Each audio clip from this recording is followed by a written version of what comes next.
to introduce our most esteemed guest. E te rangatira Archbishop David, piki mai, kake mai, whakatau mai rā. Ko tai mai koe ki runga I reo karanga o te ata nei. Nau mai, haere mai. Mā koe. Tēnei te mihi atu ki a koe mō tō manaakitanga ki a mātou I roto I te kaupapa taha Māori. He mihi mai oha, he mihi mahana me te aroha ki a koe. Nō reira, tēnā koe, kia ora mai tātou katoa. Archbishop David, thank you so much for joining us today. I won't say too much more. I'll hand it over to you to respond. Tēnā koe he te kai whakamana. Tēnā koe mō ngā kupu reka reka kia hau. Kia mātou ko hu mai nei tēnei mo tēnei wānanga. Te mea tuatahi kia whakaroria tia ki te atua. I runga rawa, kia mau te rongo ki runga ki te whenua, kia pai te whakaaro ki ngā tangata katoa. Kei te hari tanākau I tēnei ata, mo tēnei wānanga, tēnā koe te kai whakamana anō, me ngā ākonga, ngā tauira, tēnā koutou mate atua koutou e manaaki. It's glory to God in the highest. It's thank you for the opportunity to Cynthia to share on a subject that I love very much.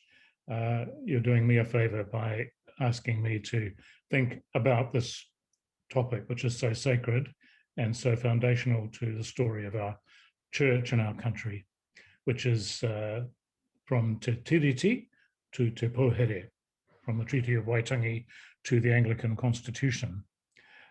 So with that short acknowledgement of your loving words and the privilege I feel at being with you this morning, I'll begin.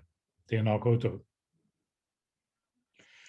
You've been studying the Rawiri, you've been studying karakia, you've been studying himene and so on, and the Paipara-tapu, the Bible in Māori, and that's the place to begin with the Treaty of Waitangi. Because not everybody realizes that it was a prayer in the Bible, in the New Testament, that shaped the wording of the treaty more than anything else. It's now clear from Māori and Church Missionary Society records that the first written gospel in full was Te Rongopai Aruka, the gospel according to St. Luke. There were other little bits of the New Testament floating around, but a full gospel, Te Rongopai Aruka, the Gospel of Luke, was the first fully written biblical book to circulate in the mid-1830s, prior to the Treaty of Waitangi in 1840. And if you can imagine karakia using Luke's Gospel, but also using Te Inoia Te Ariki, the Lord's Prayer. In both the Lord's Prayer and in Luke's Gospel, you've got this key phrase, Te Rangatiratanga o te rangi, the kingdom of heaven. Now, it's central to the parables in Luke. It's central to the Lord's Prayer. Your kingdom come on earth as it is in heaven. O mai tō rangatiratanga. And as Māori chiefs and Māori iwi and hapu and whānau began to absorb their own language in written Māori in Luke and in the Lord's Prayer in karakia, the word rangatiratanga took on a tapu meaning. It had always been here, of course, for 1,000 years, but it took on a tapu meaning that garnished it or enhanced it. And this was particularly significant because the words in Māori were first written down in Cambridge in England by a language expert who was an Anglican, interviewing two chiefs who travelled to Cambridge.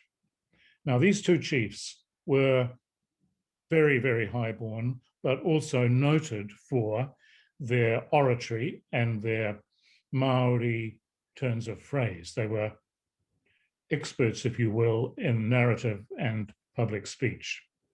And so when they spoke Māori, it was truly te reo rangatira, that is to say, not only the language a chief would use, but a chiefly form of the language. And so they spoke, and the Maori written language was created in their presence and with their approval and with their coverage, their mana.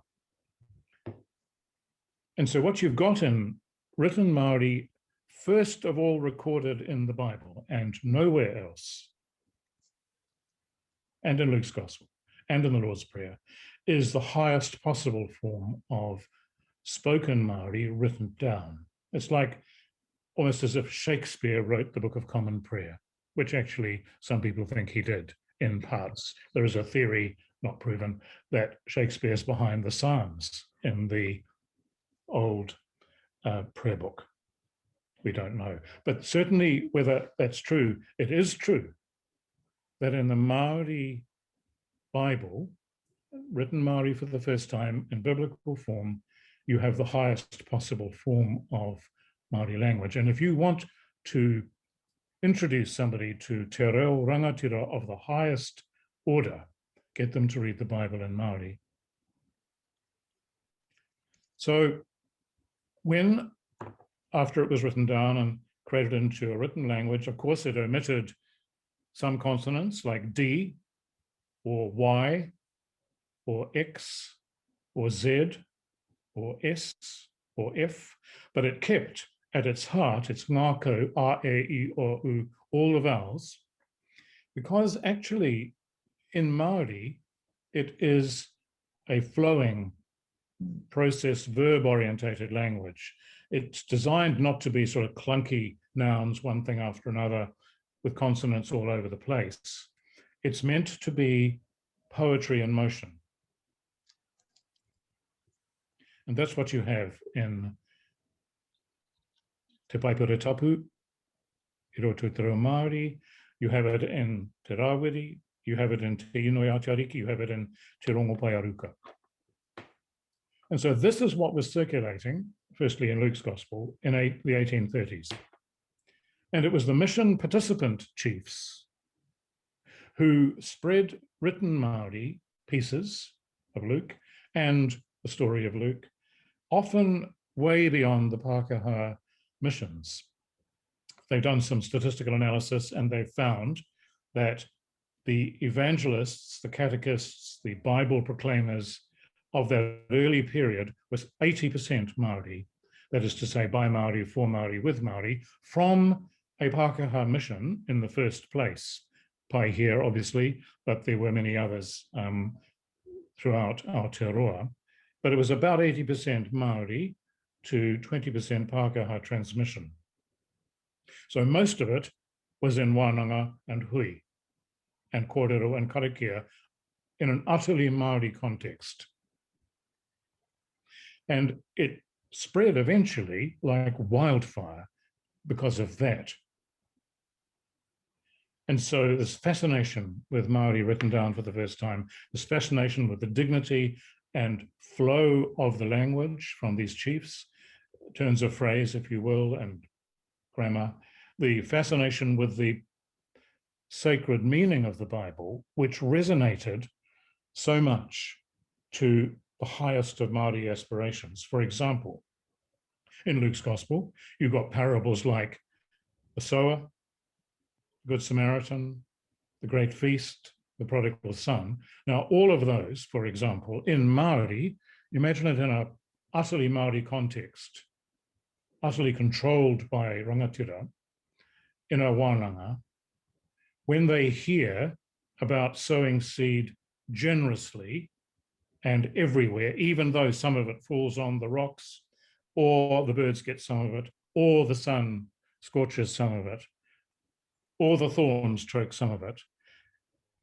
Māori listeners to a Māori rangatira sharing this parable from Luke's Gospel immediately get into the agricultural worldview of Jesus of Nazareth. Immediately. It's exactly their own experience. And they see it being blessed and hallowed by the parable. the Great Feast is even more so. A Hakari in Māori is never limited or nitpicking, or have you got a ticket, or you weren't invited, what are you doing here? It's entirely open. And that's precisely the point of the parable of the Great Feast in Luke's Gospel.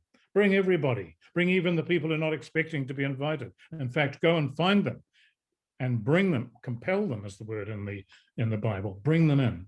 And a Māori audience hearing this in Te Reo Rangatira is thinking, this is us. And furthermore, this is what Jesus of Nazareth is saying is the highest form of Hakari. And so they embrace these stories intuitively and instinctively, and with fascination and with love and with respect. This is not colonization. This is recognition by Māori for Māori with Māori of the Aramaic spirituality of Jesus of Nazareth. And so I'm going on at length about this because I won't go into the other parables, but the similar process goes on with the prodigal son, Hoho i te rongo, and so on. And when they came to the Treaty of Waitangi in 1840, the mission participant chiefs with this kind of background, and they saw an Anglican missioner whom they did trust, Henry Williams, who had helped print some of these Lucan Gospels. He was called Karuwha. He had a set of glasses, so he had two ordinary eyes and two spectacles, so 1, 2, 3, 4, Karuwha, 4 eyes. He said to them at Waitangi, when the treaty was translated into Māori by him, he was also an avid devotee of Te Rongo Paiaruka, Gospel according to Luke. He knew about the Māori Bible. He knew and understood Māori grammar. When he said to them, what you're being offered by the British is Rangatiratanga. You can imagine the resonance at that point.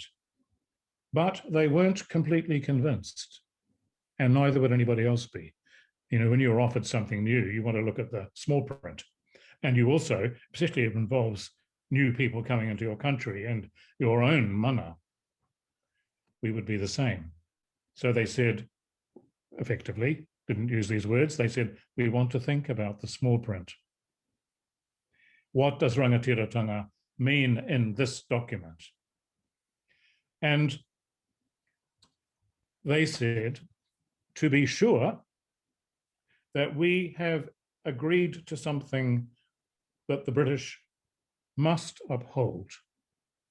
We want you, Henry, to put in another word in front of Rangatiratanga. We want you to put in the word tino, true, Rangatiratanga, true chiefly rule, true kingdom powers. Absolute chiefly rule is another way of describing it.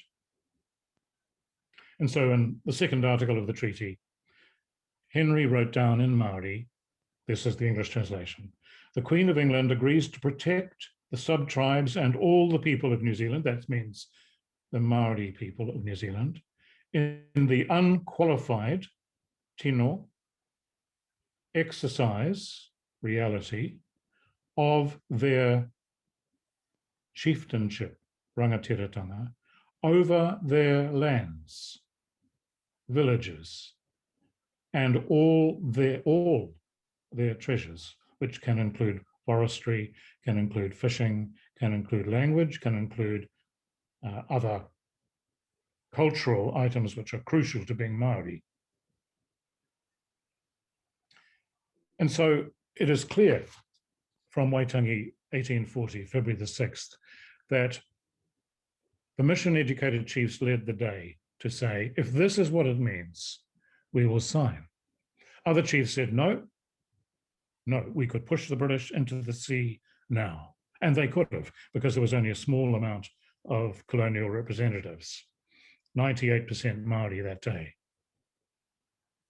But the mission participant chiefs said, this could be a covenant, a sacred pact.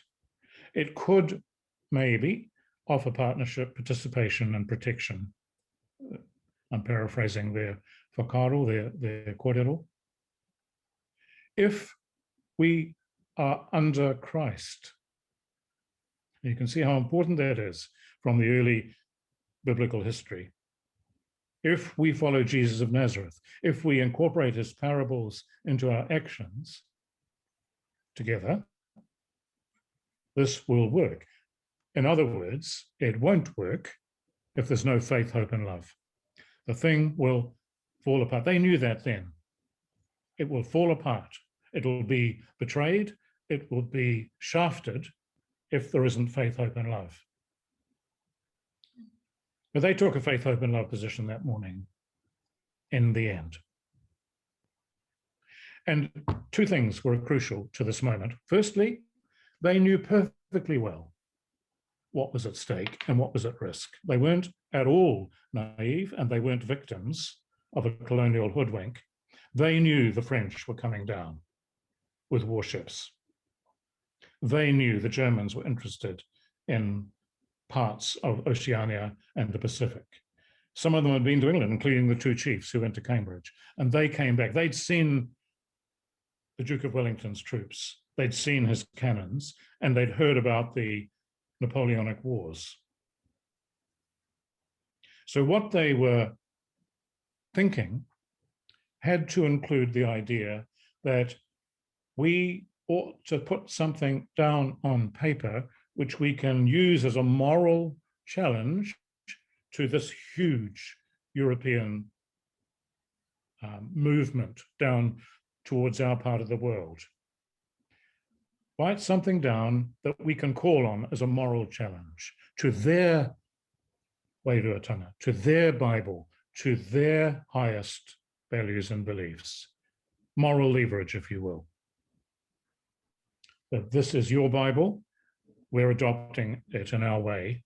This is your Lord, we're adopting it in our way. This is your promise, we're adopting it. And if you break it, you are breaking your own moral code.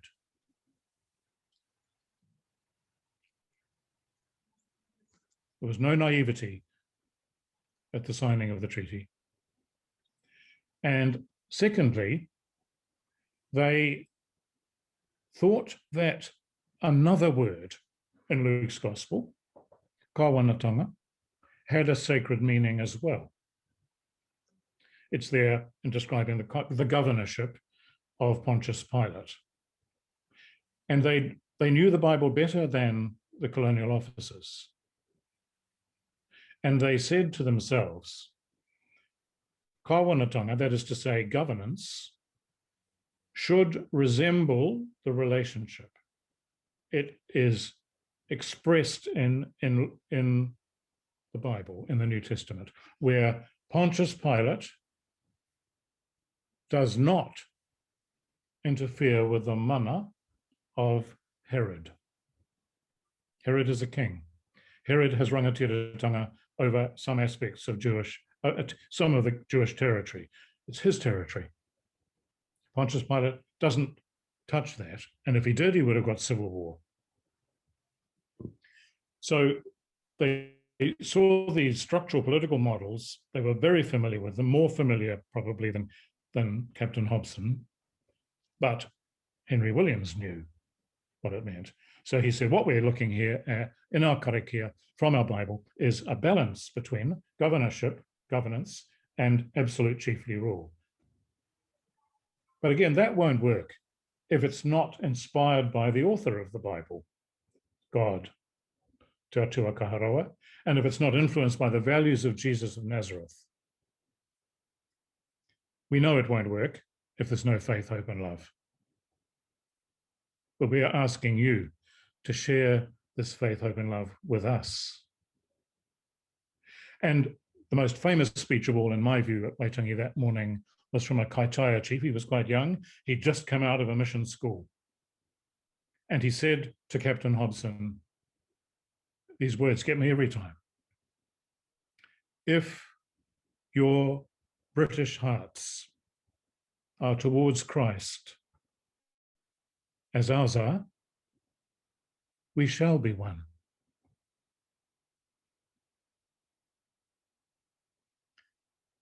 So, in the initial phase of the treaty, and I'll read it to you in Māori as translated into English by Hugh Kāwharu, who is an Anglican from the Tamaki Makaurau area, Ngāti Whātua, I think. He said this is what it meant to the chiefs. You can probably Google on this if you want to find it later, but Article the 1st, the chiefs of the Confederation and all the chiefs who have not joined that confederation give absolutely to the Queen of England forever the complete kāwanatanga, governance structures over their land.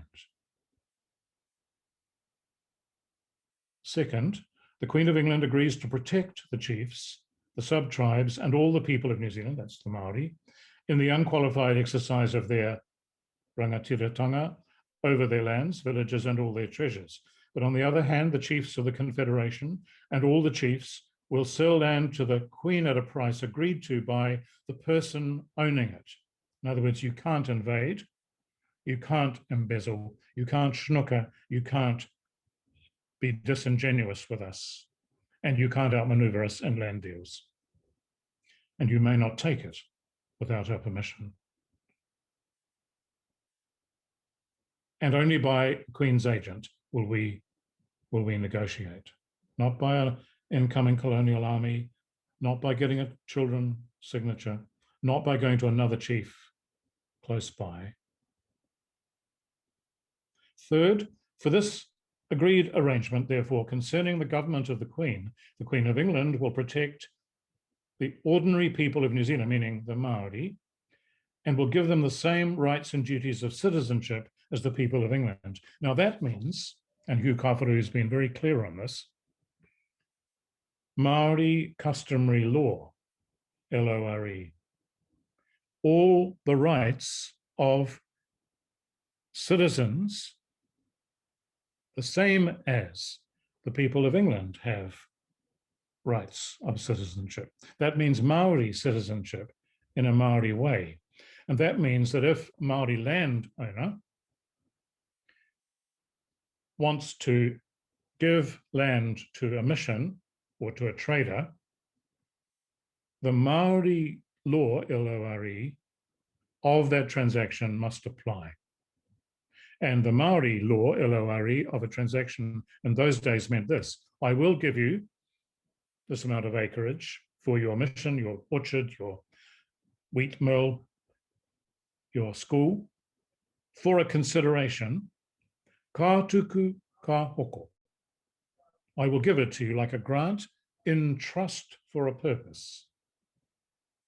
And this amount of money or axes or guns or cloth will be a sign of our understanding. But this does not mean a commercial sale of the 21st century kind where I completely lose my interest in this land. We will continue to share the benefit of this land together.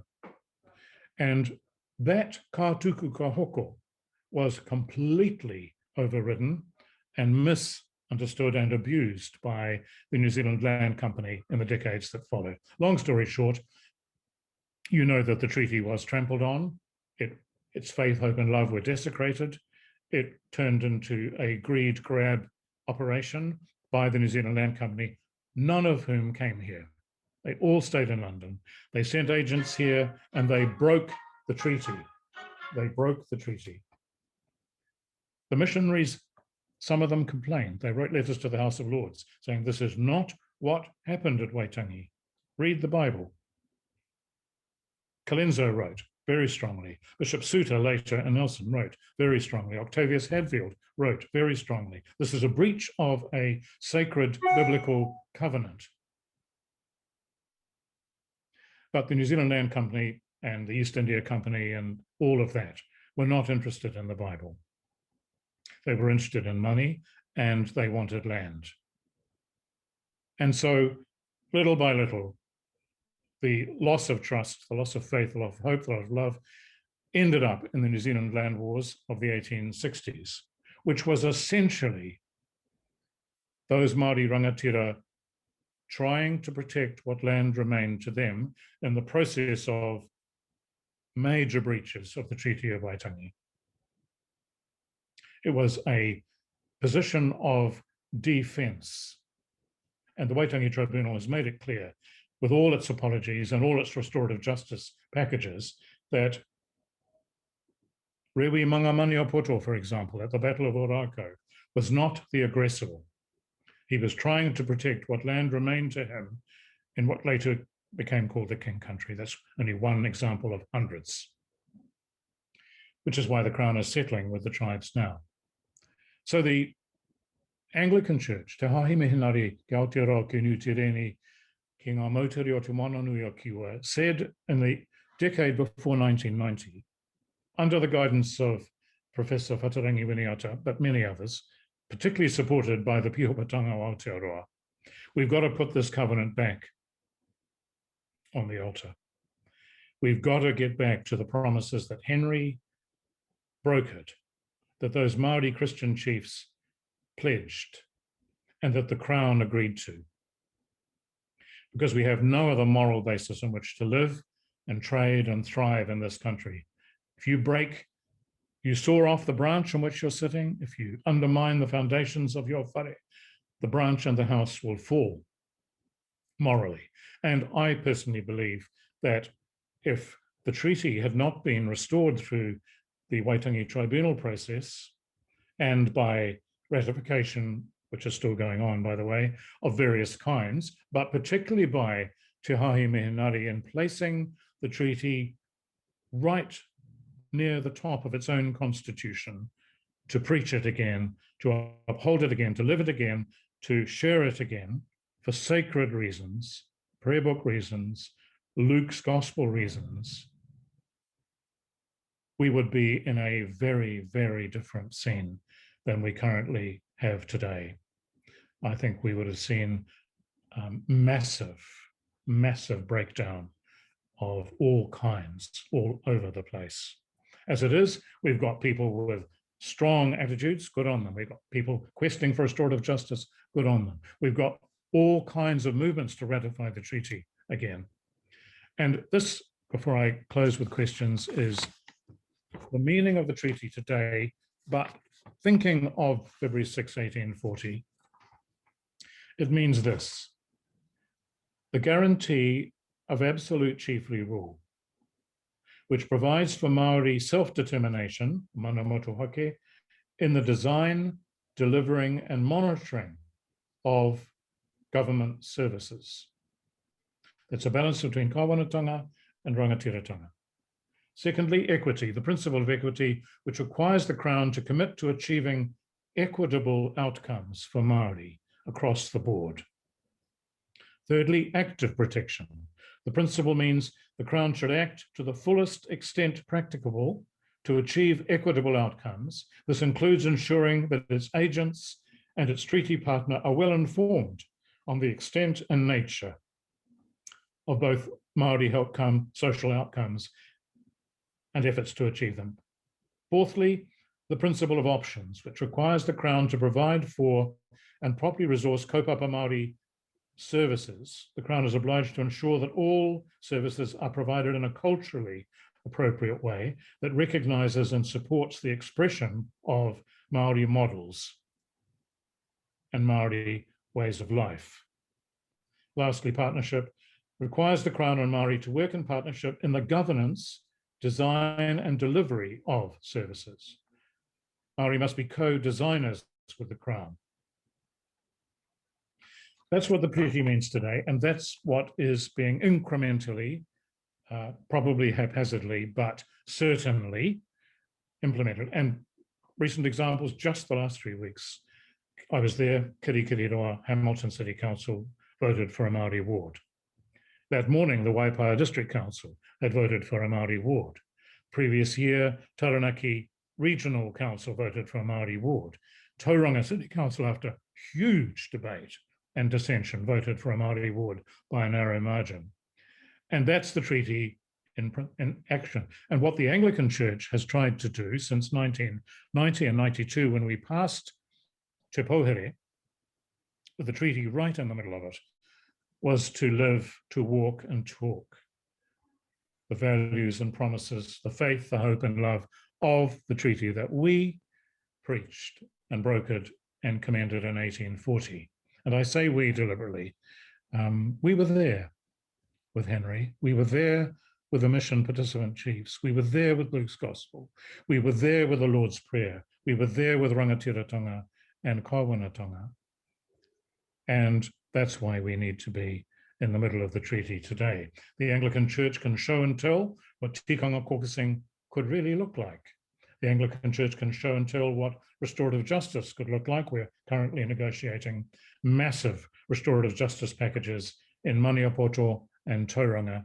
For that very reason, I'm involved in both of those. And the return of taonga from England, Rewi Manga Maniapoto's Korowai is coming home in October, because we managed to find it in an Anglican cupboard where it had been forgotten for 120 years. We Tauranga Moana loss of 1,330 acres, mission land just forced out of the hands of the missionaries. We're negotiating with the Crown to provide a package to restore a measure of what was lost, according to the iwi concerned. Breaches of Katuku Kahoko. And so that's probably enough. I could talk for another day, but I'll stop. That's given you, I hope, the heart of the matter. And I have a little quote to end with, but I'll do that after if there are any questions. Kia ora, Te Pihupa. Yeah, I've got a couple, but I'm not going to start. I'm going to invite the participants here to, if you have a question to proffer Te Pihupa David, please do so.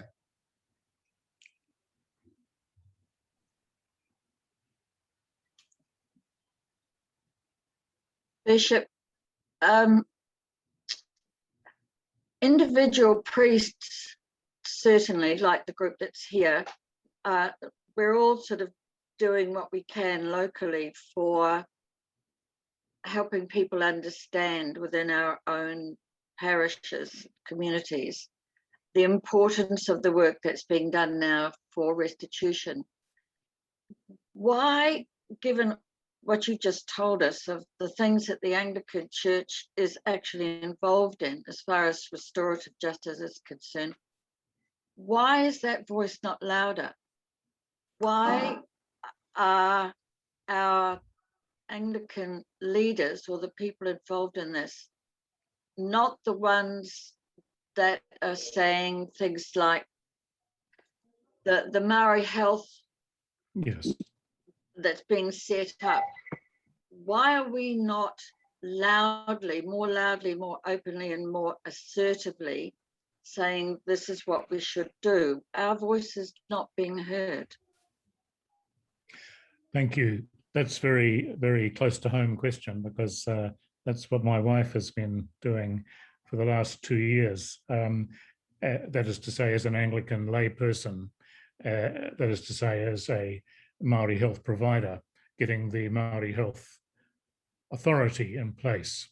And so your question is a church voice or a church awareness or church advocacy visibly, audibly there. And so my first answer to the question is we are there, but we're like salt or leaven. We're not visible. And that's part of your point. There are a lot of Anglicans involved, but it is within the leaven or salt within the food. But I do think that the Māori Health Authority, for example, to take that example, is certainly supported by the bishops, but we haven't yet seen perhaps a statement that we could see that puts that on the balcony for the church. And I think that's a good question. I would say that the bishops are 100% behind it, that they are there as prayer support. They are certainly there in supporting people who do it. But it does raise the question of how we institutionally express ourselves. And your question this morning makes me think I should talk that through a bit more with friends of mine who are in the House of Bishops. Thank you. It's quite difficult when you're operating within a parish environment to try to promote the things that are happening if there's a dead silence, apparently, from our leaders. Convincing a lot of Pākehā Anglicans that this really is a big deal is challenging when you're the sole priest around the place who's actually talking about it. Yes, and in its early phase, the Constitution Te Pohere witnessing to the treaty was supported by 5 years of full-time, 5 bicultural educators all over the church. But that's a long time ago. And it certainly did help the Pohere Te Tiriti witness come through across the church then. That was, I remember that very clearly in the 1980s and 90s, but that's a long time ago. So I think that your question perhaps could be a good question for the Justice Commission of the General Synod, for example, who have educational capacity, who have political advocacy capacity. So you made me think that I will find out. And there may be things that are being done we're not aware of, but your point is, can we be made aware of them? So I'll look into that. Ngā mihi. Kia ora.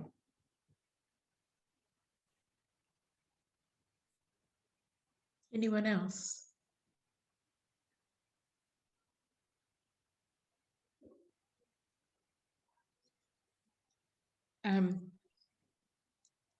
Not that I'm trying to bring the cannons or the pohere out there, but I think some of the things that have come up in the season this year, 2021, is we ran the series Land of the Long White Cloud, which you're possibly familiar with. Joe Randerson was a part of that production, rethinking Captain Cook. And during that time, we talked about the standing resolutions on bicultural partnership. So we were forever bringing it back into our hāhi context, and the inclusion of Māori language and culture, you know, in ordination training programs and standing resolution BP1, and also, you know, the Māori supporting Pākehā in, and this is just language, this is not dealing with Te Tiriti necessarily or land issues or anything like that. And also, you know, reflecting back on your delivery in 2011 down in Tauranga around Māori Pākehā relationships from your personal point of view. Do you feel that there's a, you know, we've come a long way looking at the people in these little squares on our TV, on our screens? Do you think we've come a long way in Te Hāhi Mihinare in not just the language, but many other things? I believe we've come along the way. That is to say, the way is a long journey, a long hikoi, and we're on it. We're moving. But it's a long journey. So I would say, yes, going back to the Tauranga case, it was the archbishops. It was Archbishop Philip, acting for Archbishop Brown Ture as well at the time, who initiated the restorative justice program in Tauranga, and that has been, of course, very public. There are examples of... I can see that you're gazing out the window. So that's one example where we have made progress. We've made progress in terms of restorative justice over the return of land in some places, or the return of Potatau Te Wherowhero's flag. Bishop of Auckland did that at Tūranga Waiwai. There are examples where churches have been returned, here at Taupiri, for example, and there are examples of churches that have been shared trusteeship or partnership deals, but there's still a long way to go. We're on the verge of doing things in the Waikato about church land. The worst breach of the treaty, or I should say one of the worst, was the atrocity at Rangatiratanga when General Cameron unexpectedly invaded the peaceful Anglican mission farms of Rangatiratanga instead of fighting on the agreed battleground. And a lot of people died in the flames. And so we're currently working on what restorative justice looks like there. It's a very complicated, painful journey, but we're in the room and we're praying for justice and righteousness to prevail. I think there are other examples in the South Island, for example, in the Diocese of Nelson, a large, I think it was called Whakarewa estate, was returned, and the bishops are currently looking at the way the St. John's Trust can grow itself on a more equitable partnership basis by positive, proactive investment into the future, which is towards the equity of the treaty. And the bishops, I think, are probably doing the homework or the underground work that will eventually result in things appearing on the surface. Having said that, the report, He Waka Eke Noa, The Way Forward, just agreed to by the Standing Committee of General Synod last week, has a devastating analysis of the difference between Māori church funding and Tikonga Pākehā diocesan church assets. It's about 3% of the Pākehā assets in the Māori church. And so that's a major challenge which everyone's talking about at the moment in the Standing Committee and in the House of Bishops. It will get to the diocese when that report comes to their synods. And the question immediately comes, has the treaty been worked out within the church enough in terms of resource sharing? And when that gets to your synod, it will show this massive disparity, which begs the question, what would Jesus do? And what would Jesus do? In Luke's gospel, he would share it. Acts chapter 4, they held all things in common.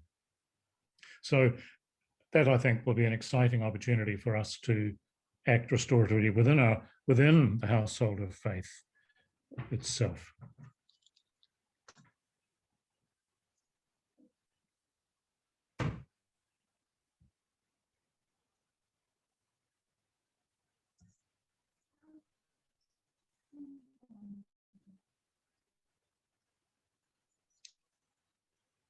Thank you, Pihopa. Any other questions?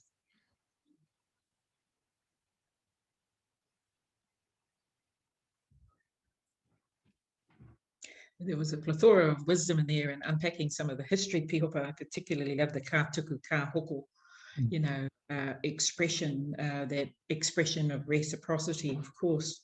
And you know, the meaning, of course, and it's been debated, I know, and perhaps some of the participants have been part of those debates. And of course, as Gillian talked about, we're very interested in the grassroots level, you know, what's happening at the grassroots level in the local shared ministry, how are we benefiting from that wonderful partnership that you expressed in your bicultural partnership with Auntie Pihopa Brown today.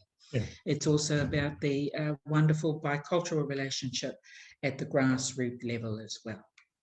And I think you've already expressed that, yeah, the bishops are talking about it. Gillian's expressing about how do we get it into the grassroots level when she's looking out at her mainly Pākehā congregation and getting them interested. I think that's a big challenge. Thank you for that. It's just occurred to me too that I have been asked recently to write an educational module, which will come to the licensed lay ministry and local shared ministry and Minutaiui and clergy next year. And that module is on restorative justice by the church in Ngāti Maniapoto. And all of the things that I've said this morning will be in there. So that is one module that will hopefully begin to answer Julian's question. So I've been commissioned to write that, and the commission money is from the social justice budget, I think, of the General Synod, and I'm giving it to the Ngāti Maniapoto Kaitaka Korowai return. Yes, yes, and we'll just plagiarise it. But I think it is meant to be plagiarised. So yeah, wonderful. And if no one else has a question, we'll move on. I'll give you a few seconds. Kia ora tātou. Kia ora e te piho pā. Yeah.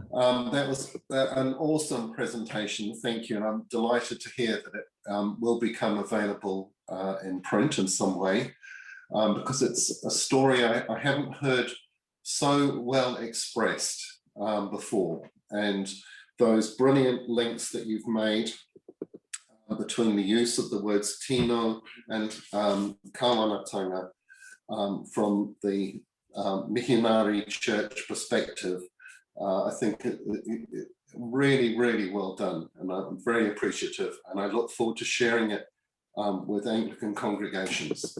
Thank you. Kia ora. Yeah. E te ati pihopa a la mihi nui ki a koe mō tēnei wā, mō tō kōrero, mō tō whakaro, mō tō ākoranga ki a mātou I tēnei rā, tēnei te mihi atu ki a koe. Kia ora. Perhaps I could close with a quote from Rangatiratanga. Would that be appropriate? Yeah, kia ora. This will be in the module, but it's one of the most moving descriptions I've ever heard of a treaty-based hope from a Christian about the tragedy at Rangatiratanga, a crucifixion, which has within it the seeds of resurrection and the faith, hope, and love of an Easter people. So I'll read it to you. From one of the survivor descendants, one of the survivors of the people who died in the attack. We look forward to a day where we can again live fully in a harmonious, thriving partnership as we once did. All flowers encouraged to blossom, as did the lanes of houses and children of the mission at Rangatiratanga. All branches of the peach trees that once lined the ridges. Branches connected to a common trunk that is partnership. And should a gust of wind approach, we will stay bound and committed to growth and to tomorrow. Kia ora tātou. Oh, you make me all very emotional. That is really powerful. Thank you so much for sharing that. To stay with us, I will give you a mihi towards the end. We've almost concluded, and thank you everyone for participating. And we're into filling our kete. It's always been the kaupapa of taha Māori is to fill the kete and take it out. And the other thing I really liked was that, that hakari concept of you don't need an invitation, you don't need to register, you just come to the hakari. Wow, wonderful. And we just hope that we've got enough kai. No, but it was